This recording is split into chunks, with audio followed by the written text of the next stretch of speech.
كريم. يا فتحي كريم. يا فتحي ايوه كريم. يا بص فتحي اظن يا كريم يعني الموضوع انتهى. بص خلاص ده كده زي الفل كده تمام. لا مش زي الفل، احنا مش ماده اعلاميه عشان انتوا تدخلونا. انا اخش وبعد كده ابو تريكه يخش عشان بعد كده ابو تريكه يقول كلام وبعد كده اقول انا كلام. في الاخر تقول ابو تريكه احمد بيتنرفز واحمد بيتضايق.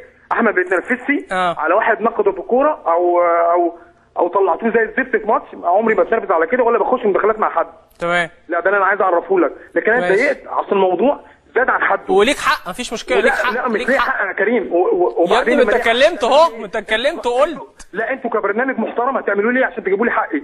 نجيب لك حقك ازاي؟ طب قول لي. ما انا ما اعرفش، وانت قول لي الاسلام. انت خدت حقك تالت ومتلت، انت شويه هتنط من التليفون هتضربني. خلي بالك. لا يا كريم، انا اقسم بالله العظيم يا كريم، انا لولا بس عشان الكابتن حسن وانت عارف انا بحبه قد ايه وبعزه قد ايه. تمام. اقسم بالله كان ليا اصلا كنت ممكن يعني ما تعرفش انا قلت ايه في البرنامج. هتعمل ايه؟ طب قول لي. لا مش هقول لك، انت عارف انا بحب الكابتن حسن قد ايه. وما بتحبنيش بتكرهني؟ لا انت عارف انا بحبك يا كريم، بس الكابتن حسن ليه معزه عندي انت عارف قد ايه. تمام. فالموضوع يا كريم ما ينفعش حتى لو الكلام عن احمد فتحي وابو تريكه اللي الموضوع فيه خناقه او حتى بهدلنا بعض، ما ينفعش انت كبرنامج محترم تجيبه على في الاعلام. بس احمد بتبقى برضه، ما انت لازم تعذرنا احنا كاعلام برضه، بيبقى في حاجات لازم انت تقول في برنامج وبعد كده يطلع برنامج تاني يقول لك احمد فتحي وابو تريكه اتخانقوا، احمد فتحي وابو تريكه بيضربوا بعض، وبعد كده شويه سيد معوض بيتخانق مش عارف مع مين. تمام.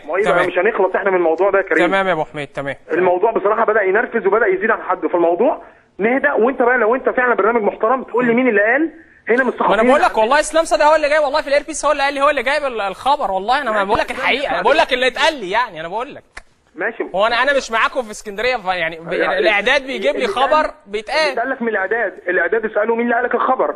مش في ناس معانا هنا في اسكندريه اللي لقوا الخبر. هل حد من اللعيبه؟ لا مش حد من اللعيبه. انا بقول لك هو مين اللي معانا. ما انا بقول لك بقى الاسلام صادق بعد الهوا بقى هقول لك ما اعرفش، انا مش عارف دلوقتي مين اسلام صادق كان معايا الاير بيس، فهو اللي قال لي كده وانا قلت لك على الهوا. هعمل ايه طيب؟ ارجو يا اسلام بس يعني ارجع لاسلام صادق. ارجو يا كريم اللي احنا نتقي الله بس في الحاجات اللي بنقولها. اكيد يا احمد. ربنا يكرمنا اذا كان أكيد. انا مش عارف اقول ايه بصراحه، عشان بصراحه الواحد متنرفز يعني. معلش يا احمد ما تزعلش. يلا متشكرين يا احمد.